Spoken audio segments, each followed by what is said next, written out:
नमस्ते दोस्तों,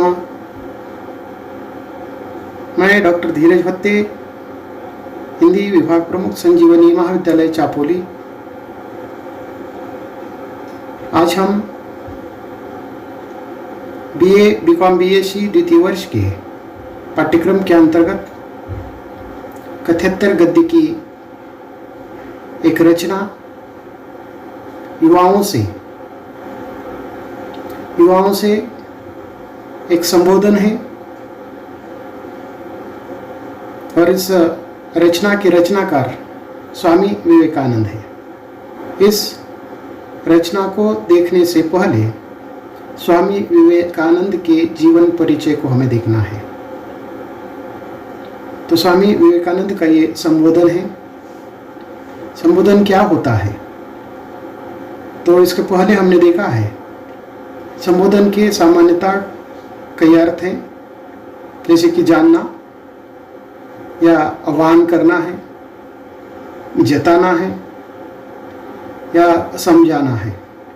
तो इस प्रकार इस रचना के माध्यम से स्वामी विवेकानंद जी ने, रचना का शीर्षक ही युवाओं से है, युवाओं से या नवयुवकों को आह्वान किया है, उपदेश किया है या युवाओं को जगाने का प्रयास किया है। तो हम सर्वप्रथम स्वामी विवेकानंद के जीवन परिचय को देखते हैं। स्वामी विवेकानंद को हम अच्छी तरह से परिचित हैं। स्वामी विवेकानंद का जन्म पश्चिम बंगाल के कोलकाता में 12 जनवरी सन 1863 में मकर संक्रांति के दिन एक कायस्थ परिवार में हुआ था। उनका घर का या बचपन का जो नाम है वह नगेंद्र दत्त था। उनकी माता का नाम भुवनेश्वरी देवी था और वह अपने समय की बहुत ही धार्मिक विचारों की महिला थी। उनके पिता श्री विश्वनाथ दत्त कलकत्ता हाईकोर्ट के सुप्रसिद्ध वकील थे और पाश्चात्य सभ्यता में वे विश्वास रखते थे। वे अपने पुत्र नगेंद्र को भी अंग्रेजी पढ़ाकर पाश्चात्य सभ्यता के ढंग पर ही चलाना चाहते थे। उनके दादाजी दुर्गाचरण दत्त जो संस्कृत और फारसी के बहुत बड़े विद्वान थे। तो इस प्रकार घर का पढ़ा लिखा एक सुशिक्षित जो वातावरण है, जन्म से ही स्वामी विवेकानंद को मिला है। स्वामी विवेकानंद के गुरु का नाम गुरुदेव स्वामी रामकृष्ण परमहंस रहे हैं। नगेंद्र बचपन से ही उनकी जो बुद्धि है बड़ी ही तीव्र थी और परमात्मा को पाने की जो प्रबल लालसा है बचपन में ही उनमें थी। इस हेतु से उन्होंने सबसे पहले ब्रह्म समाज में इस परमात्मा के प्रति ज्ञान प्राप्त करने के लिए या उनकी जो लालसा है उसको पूरा करने की दृष्टि से ब्रह्म समाज में जाते हैं। परंतु ब्रह्म समाज में उनको अर्थात जो कुछ प्राप्त करने के उद्देश्य गए थे वह प्राप्त न होने से या उनका जो चित्त है उसको संतोष न मिलने के कारण उस ब्रह्म समाज से बाहर निकलते हैं। तो नगेंद्र दत्त अपनी उच्च शिक्षा प्राप्त करने के बाद पश्चिम बंगाल के विभिन्न विश्वविद्यालयों से वे उच्च शिक्षा प्राप्त करते हैं और उच्च शिक्षा प्राप्त करने के बाद उनके मन में अध्यात्म एवं दर्शन का उदात्त जो भाव है जागृत होता है आध्यात्म एवं दर्शन की उदात्त चेतना को परखने के लिए अर्थात वे अपना जो मार्ग है बदल देते हैं। स्वामी विवेकानंद भारतीय दर्शन, ज्ञान तथा जीवन मूल्यों को संपूर्ण विश्व में प्रचार प्रसार करने का ठान लेते हैं। तो इस प्रकार स्वामी विवेकानंद जी अपनी उच्च शिक्षा को प्राप्त करने के बाद आध्यात्मिक और दर्शन की उदात्त चेतना को परखने की दृष्टि से, साथ ही भारतीय जो दर्शन है, भारतीय जो ज्ञान है तथा जो जीवन मूल्य है, इन जीवन मूल्यों को संपूर्ण विश्व भर उसका प्रचार और प्रसार करते हैं। उनके विचारों में मानवीय उत्थान तथा समाज समता का संदेश दिखाई देता है। स्वामी विवेकानंद के जो विचार हैं, हम देखते हैं कि उन्होंने अपने जीवन भर अपने विचारों के माध्यम से मानवीय विकास और मानवीय जो समता है उसका संदेश देने का महत्वपूर्ण काम किया है। दर्शन, धर्म, इतिहास, सामाजिक विज्ञान, कला, साहित्य सहित अनेक विषयों में अर्थात वे बहुत ही उत्साही थे। तो इन विभिन्न विषयों का उन्होंने अध्ययन किया है। साथ ही वेद, उपनिषद, भगवद गीता, रामायण, महाभारत, पुराण के अतिरिक्त हिंदू शास्त्रों में गहन जो रुचि है रखने वाले स्वामी विवेकानंद रहे हैं। इतना ही नहीं तो भारतीय शास्त्रीय संगीत का प्रशिक्षण भी स्वामी विवेकानंद जी ने लिया था। स्वामी विवेकानंद जी ने अपने जीवन में राष्ट्र प्रेम के साथ साथ जो विभिन्न जो संदेश भारत को ही नहीं तो विश्व भर में उसका प्रचार और प्रसार करने का महत्वपूर्ण काम किया ही है, लेकिन उसके साथ साथ उन्होंने अनेक पुस्तकों का निर्माण भी किया है।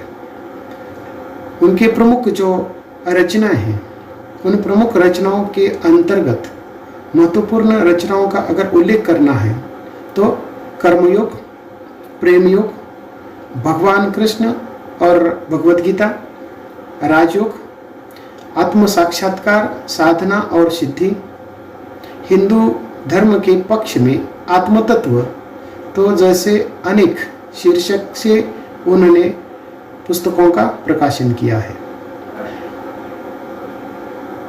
स्वामी विवेकानंद का ये जो समग्र कार्य है, उस कार्य से उनको विश्व शांति पुरस्कार से सम्मानित किया जाता है। उन्होंने अपने अनेक जो संभाषण हैं या हम उसको भाषण कहते हैं, तो अपने अनेक संभाषण या भाषणों के द्वारा उन्होंने अपने राष्ट्र के प्रति उनके मन में जो प्रेम है वह व्यक्त किया हुआ दिखाई देता है। तो इस प्रकार भारतीय प्रेम से संबंधित अपने विचारों के माध्यम से वह व्यक्त करते हैं। उन्होंने अनेक संभाषणों द्वारा अपने विचारों को व्यक्त किया है। साथ ही हम जानते हैं कि उन्होंने विभिन्न विदेशों की यात्राएं की है। प्रमुख यात्राओं के अंतर्गत Japan, Canada, America, Paris, London, Nepal, Sri Lanka, Vienna, Hungary, Greece, मिस्र आदि जैसी कई देशों का उन्होंने भ्रमण किया है या यात्राएं की है। उनके पिताजी श्री विश्वनाथ दत्त की मृत्यु हो जाती है। जिस समय उनकी मृत्यु हुई, उनकी मृत्यु के पश्चात घर की पूरी जो जिम्मेदारी है नगेंद्र के ऊपर पड़ती है। उनकी घर की जो दशा है उस समय अत्यंत खराब थी। इस समय उनका विवाह नहीं हुआ था। तो इस परिस्थिति से दृष्टि से एक कुशल बात हम इसको कह सकते हैं कि उनका विवाह नहीं हुआ था। अत्यंत गरीबी में भी नगेंद्र बड़े अतिथि सेवा भाव से दूसरों की सेवा करते थे। अत्यंत गरीब दशा में स्वयं को भूखे रहकर अतिथियों को भोजन खिलाते थे। इतना ही नहीं तो स्वयं बाहर वर्षा में रात भर भीगते हुए, ठिठुरते हुए पड़ते रहते थे और अतिथि को अपने बिस्तर पर सुला देते थे। तो इस प्रकार दूसरों का आतिथ्य करते थे। रामकृष्ण परमहंस की प्रशंसा सुनकर नगेंद्र एक दिन रामकृष्ण परमहंस के पास पहुंच जाते हैं। पहले तो तर्क करने के विचार से ही वह उनके पास गए थे, यानी कि रामकृष्ण परमहंस का जो गुण है, उनकी जो प्रशंसा है, सुनने के बाद उनके पास पहुंच जाते हैं। अर्थात इसलिए पहुंच जाते हैं कि वह कितने ज्ञानी हैं, कितने विद्वान हैं, जानने के लिए उनके पास जाते हैं। परंतु परमहंस जी ने देखते ही स्वामी विवेकानंद जी को पहचान लेते हैं। अर्थात उनकी जो बुद्धिमत्ता है, उस बुद्धिमत्ता को पहचानने पर रामकृष्ण परमहंस नगेंद्र को अपना शिष्य बना लेते हैं। शिष्य के रूप में उनको अपने पास रखते हैं। तो इस प्रकार स्वामी विवेकानंद जी कई दिनों के इंतजार के बाद रामकृष्ण परमहंस की शिष्य परंपरा में जुड़ जाते हैं। परमहंस जी की कृपा से उनको आत्म साक्षात्कार प्राप्त होता है, जिसके फलस्वरूप नगेंद्र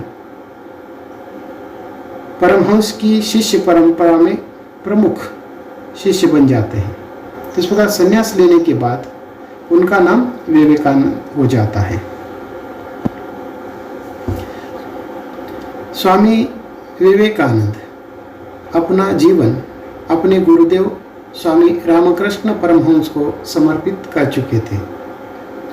गुरुदेव के शरीर त्याग के दिनों में उन्होंने अपने घर, अपने अपनी कुटुंब की नाजुक अवस्था की परवाह किए बिना, स्वयं के भोजन की परवाह किए बिना गुरु सेवा में सतत हाजिर रहते थे। इस समय गुरु का जो देह है या गुरु का जो शरीर है अत्यंत रुग्ण हो गया था। उनको कैंसर जैसी गंभीर बीमारी हो गई थी।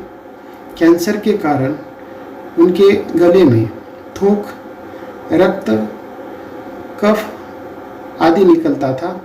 इन सब की अपने मन से वह खूब सफाई करते थे। एक बार किसी गुरुदेव की सेवा में घृणा और लापरवाही दिखाई दी तो उस समय उन्होंने नाक बोहे सिकुड़ी थी। तो उस समय स्वामी जी ने अपने गुरुबाई को पाठ पढ़ाते हुए और गुरुदेव की प्रत्येक वस्तु के प्रति प्रेम दर्शाते हुए उसके बिस्तर के पास रक्त, कफ आदि से भरी थूकदानी उठाकर पूरी पी जाते हैं। तो इस प्रकार अपने गुरु के प्रति उनके मन में आदर था, सम्मान था। गुरु के प्रति ऐसी अनन्य जो भक्ति है, ऐसी अनन्य जो निष्ठा है, उसके प्रताप से ही वे अपने गुरु के शरीर और उनके दिव्यतम आदर्शों की उत्तम सेवा कर सके। गुरुदेव को वे अच्छी तरह से समझ सके। स्वयं के अस्तित्व को गुरुदेव के स्वरूप में उन्होंने विलीन किया था। समग्र विश्व में भारत के अमूल्य आध्यात्मिक खजाने की जो महक है, स्वामी जी ने इसी कारण वे फैला सके। उनके इस महान व्यक्तित्व की जो नींव है, जिससे ऐसी गुरु भक्ति, गुरु सेवा और गुरु के प्रति अनन्य जो निष्ठा है, हम स्वामी विवेकानंद के माध्यम से देख सकते हैं। अपनी उम्र की 25 वर्ष की अवस्था में नगेंद्र ने गेरुए वस्त्र पहन लिए थे। उसके पश्चात उन्होंने पैदल घूमकर पूरे भारतवर्ष की यात्रा की थी। पैदल भारत की यात्रा करने के बाद सन 1893 में अमेरिका के शिकागो शहर में विश्व धर्म महासभा या परिषद हो रही थी। उस विश्व धर्म परिषद के लिए स्वामी विवेकानंद जी भारत के ओर से सनातन प्रतिनिधि के रूप में अमेरिका के शिकागो शहर पहुंच जाते हैं। यूरोप अमेरिका के लोग उस समय पराधीन भारतवासियों को बहुत हीन दृष्टि से देखते थे। जिस विश्व धर्म परिषद के लिए स्वामी जी गए थे तो उनको वहाँ बोलने के लिए या बात करने के लिए भी समय नहीं दिया जाता है। वहाँ लोगों ने बहुत प्रयत्न किया कि स्वामी विवेकानंद को सर्वधर्म परिषद में बोलने का समय ही न मिले, परंतु एक अमेरिकन प्रोफेसर ने या उनके प्रयास से उन्हें यानी कि स्वामी जी को थोड़ा यानी कि 2 मिनट का समय मिल जाता है। किंतु उनके जो विचार हैं उन 2 मिनट के अंतर्गत ही उन्होंने जो अपने विचार रखे, उन विचारों को सुनकर सभी विद्वान चकित हो गए। हम जानते हैं कि उस सभा में या उस सभा का जो आरंभ है उन्होंने उपस्थित अमेरिकी भाइयों और बहनों शब्द का प्रयोग कर पूरी सभा को उन्होंने जीत लिया था। फिर अमेरिका में उनका बहुत स्वागत हुआ। वहाँ इनके अनेक भक्तों का बड़ा समुदाय बन गया। 3 वर्ष तक वे अमेरिका में रहे और वहाँ के लोगों को भारतीय जो तत्वज्ञान है, भारतीय जो दर्शन है, उससे उनको अद्भुत ज्योति से यानी कि भारतीय तत्वज्ञान की अद्भुत ज्योति से प्रदान करने का काम उन्होंने किया है।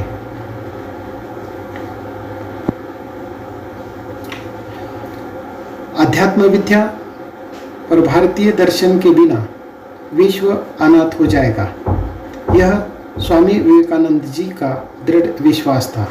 तो इस प्रकार स्वामी विवेकानंद जी ने अध्यात्म विद्या और भारतीय दर्शन पर उनका अगाध विश्वास था।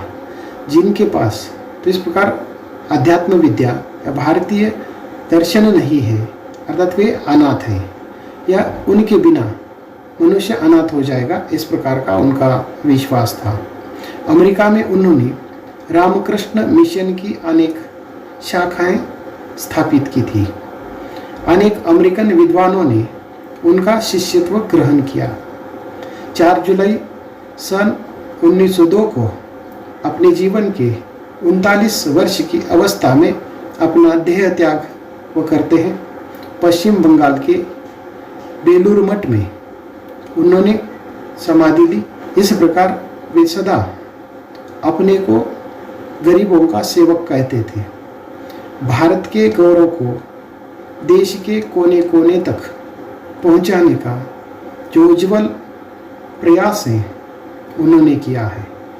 रामकृष्ण मिशन की जो स्थापना है 1 मई 1897 में उन्होंने की थी। इसके अंतर्गत अनेक देशों में रामकृष्ण मिशन की अनेक शाखाएं प्रस्थापित की थी।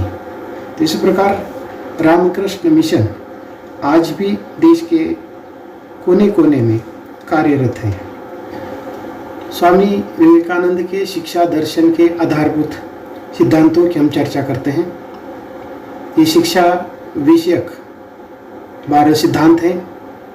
उसमें से पहला सिद्धांत, शिक्षा ऐसी हो जिससे बालक का शारीरिक, मानसिक एवं आध्यात्मिक विकास हो सके।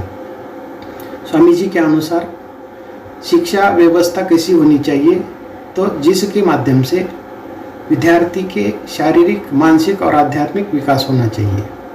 उनका जो दूसरा सिद्धांत है, शिक्षा ऐसी हो जिससे बालक के चरित्र का निर्माण हो, मन का विकास हो, बुद्धि विकसित हो तथा बालक आत्मनिर्भर बने।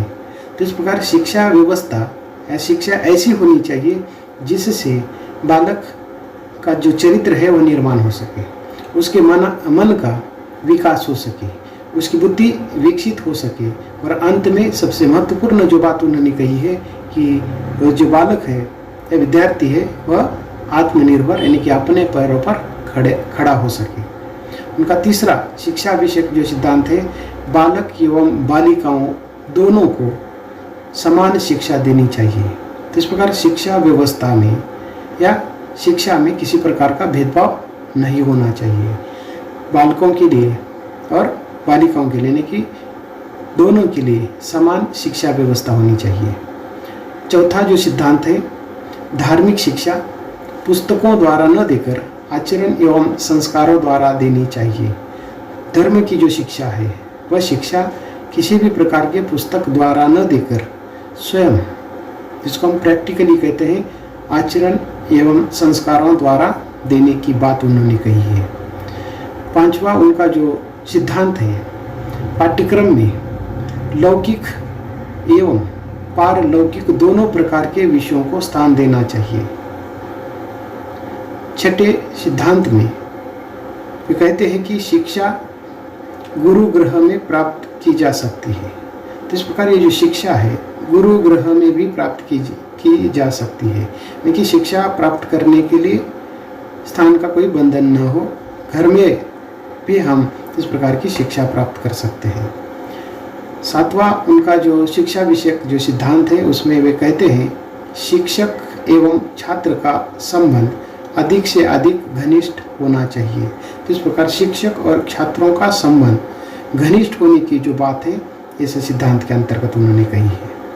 आठवां उनका जो सिद्धांत है, सर्वसाधारण में शिक्षा का प्रचार प्रसार किया जाना चाहिए। तो इस प्रकार ये जो सर्वसाधारण जो समाज है, सर्वसाधारण जनमानस तक ये जो शिक्षा है पहुंचनी चाहिए। तो इस दृष्टि से उसका प्रचार और प्रसार होने की बात इसके अंतर्गत उन्होंने कही है। नौवां जो सिद्धांत है, देश की आर्थिक प्रगति के लिए तकनीकी शिक्षा की व्यवस्था की जाए।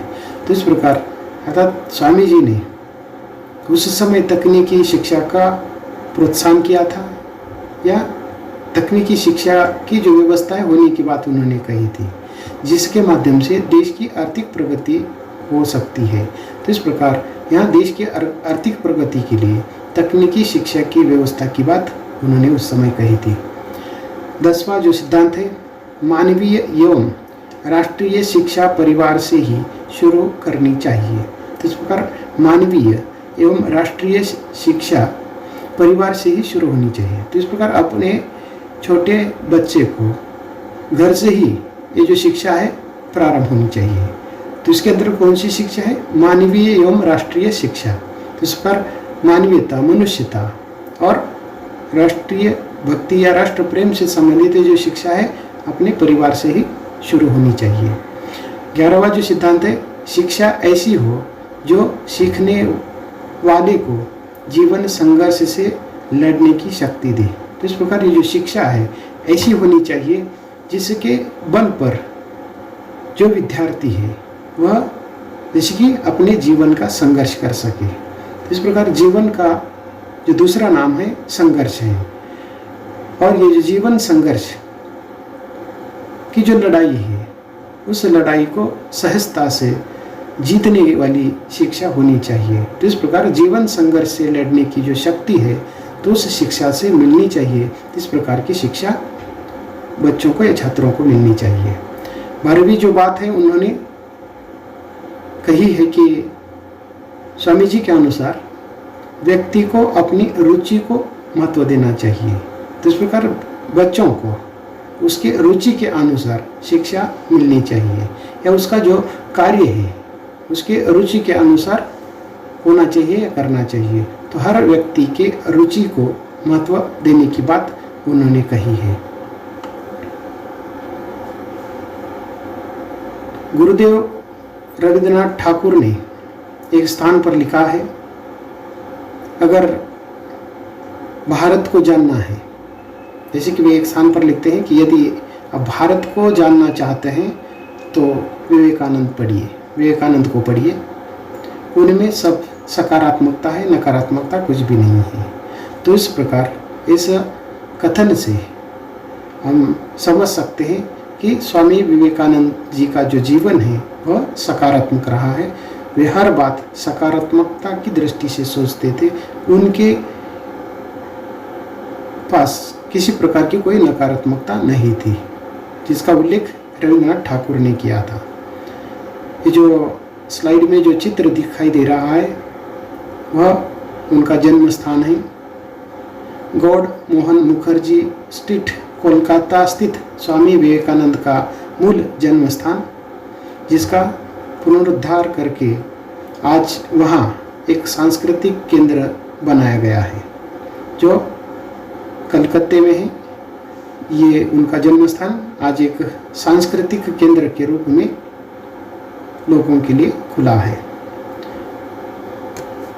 उसके बाद दूसरा ये जो चित्र है वो कलकत्ता का वेलूर मठ है और उस मठ में स्थित स्वामी विवेकानंद का ये मंदिर है, जिस समय उन्होंने यानी कि इस स्थान पर उन्होंने समाधि ली थी।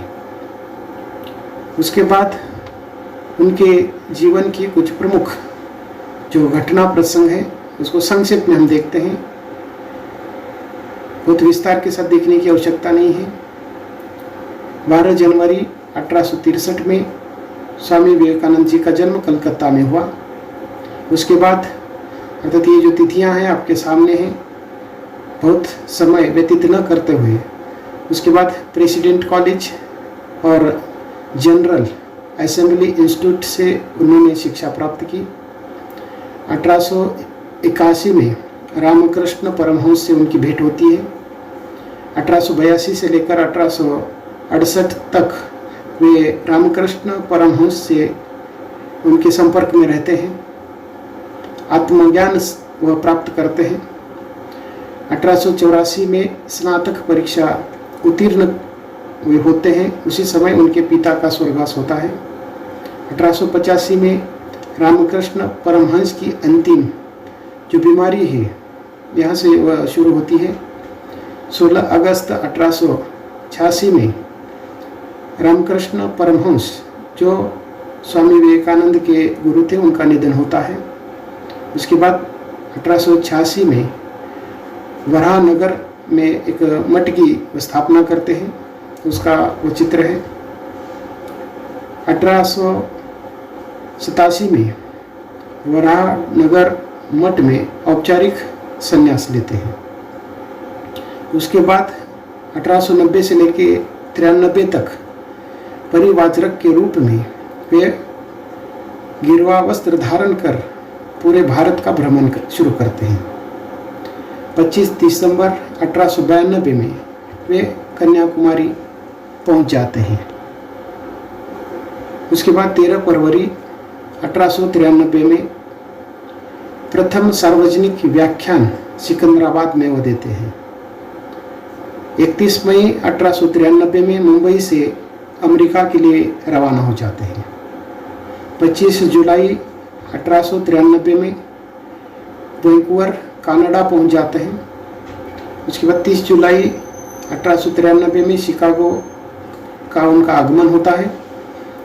अगस्त 1893 में हार्वर्ड विश्वविद्यालय के प्रोफेसर जॉन राइट से उनकी भेंट होती है।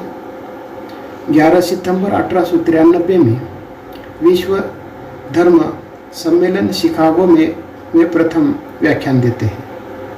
27 सितंबर 1893 में विश्व धर्म सम्मेलन शिकागो के अंतर्गत उनका अंतिम व्याख्यान होता है।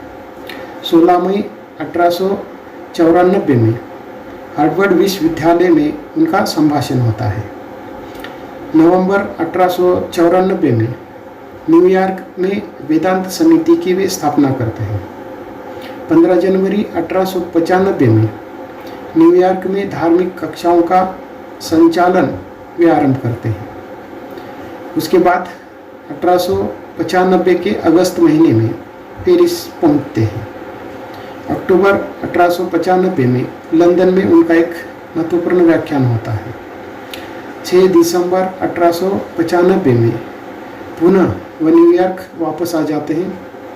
22 से 25 मार्च के बीच 1896 के 22 और 25 मार्च के बीच पुनः लंदन में आते हैं और मई से लेकर जुलाई तक 1896 में हार्वर्ड विश्वविद्यालय में उनका व्याख्यान होता है।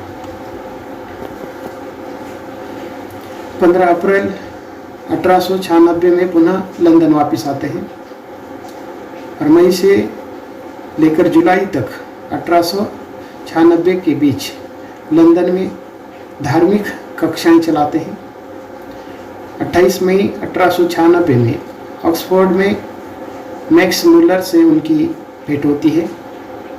30 दिसंबर 1896 में नेपाल से भारत की ओर रवाना होते हैं। 15 जनवरी 1897 में श्रीलंका के कोलंबो शहर में उनका आगमन होता है।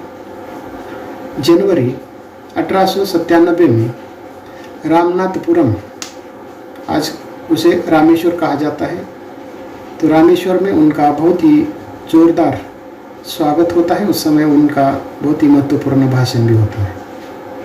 1897 के 6 से 15 फरवरी के बीच मद्रास में रहते हैं। 19 फरवरी 1897 में कलकत्ता में आगमन होता है। 1 मई 1897 में रामकृष्ण मिशन की वे स्थापना करते हैं।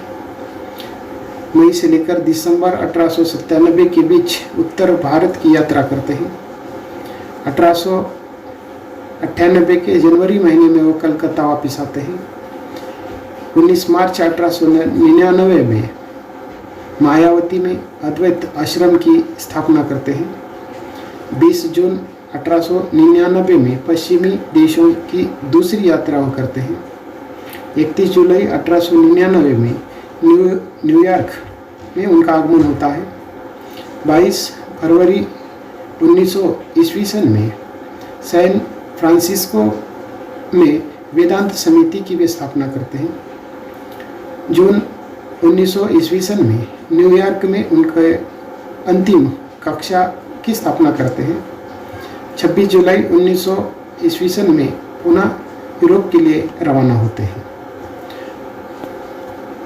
उसके बाद 24 अक्टूबर 1900 में वियना, हंगरी, कस्तूनतुनिया, ग्रीस, मिस्र आदि देशों की यात्रा करते हैं।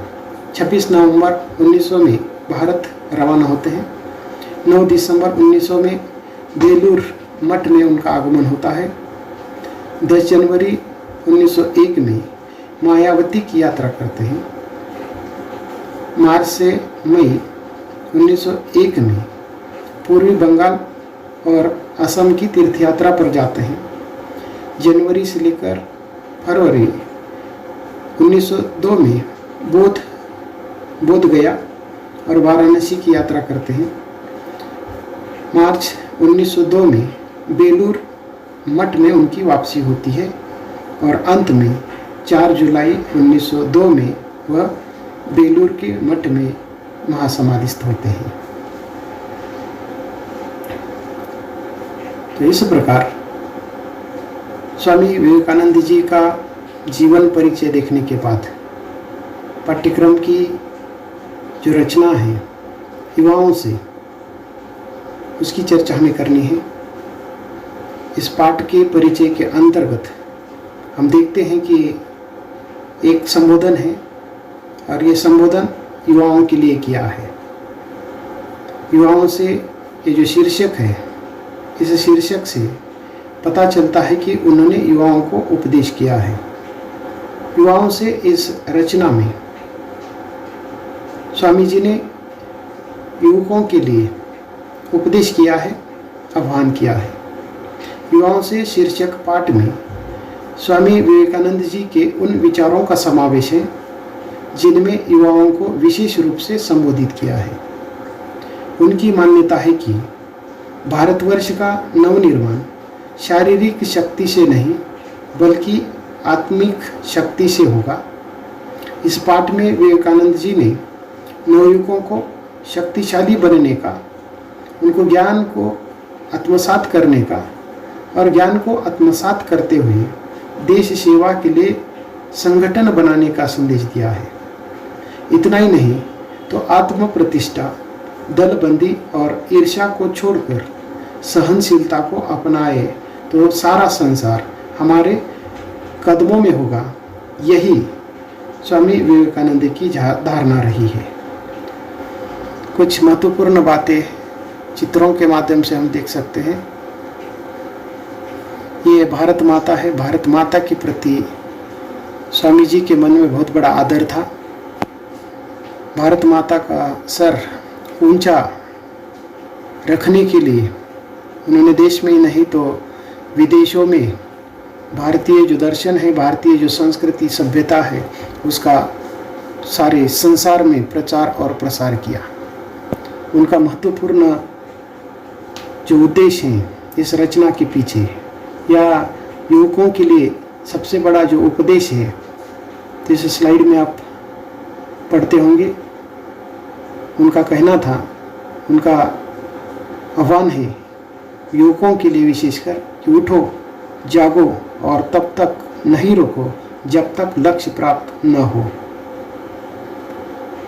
उसके बाद ये नवयुवक हैं जिन नवयुवकों के लिए उन्होंने उपदेश किया है। उसके बाद इस स्लाइड में दूसरों के लिए रत्ती भर सोचने से धीरे धीरे हृदय में सिंह सा बल आ जाता है।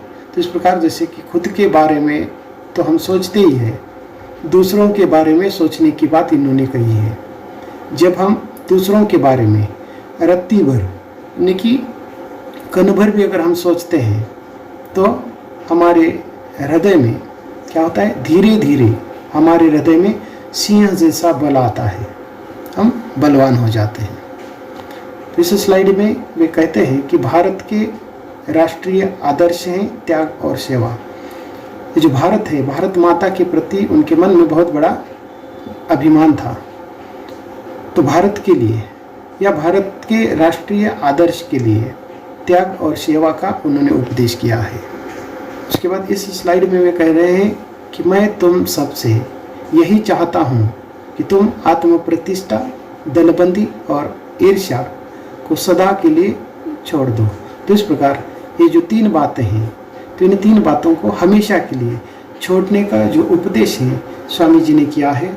और वे कहते हैं कि मैं तुमसे यही चाहता हूँ कि तुम आत्म प्रतिष्ठा, स्वयं की जो प्रतिष्ठा है उसको छोड़ दो, दलबंदी उसको छोड़ने की बात करते हैं, और ईर्ष्या को सदा के लिए छोड़ने की बात उन्होंने कही है।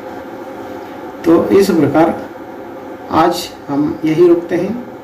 अगले ताशिका में हम युवाओं से ये जो संबोधन है, इस संबोधन की व्याख्या करते हैं। आज यही रुकते हैं। धन्यवाद।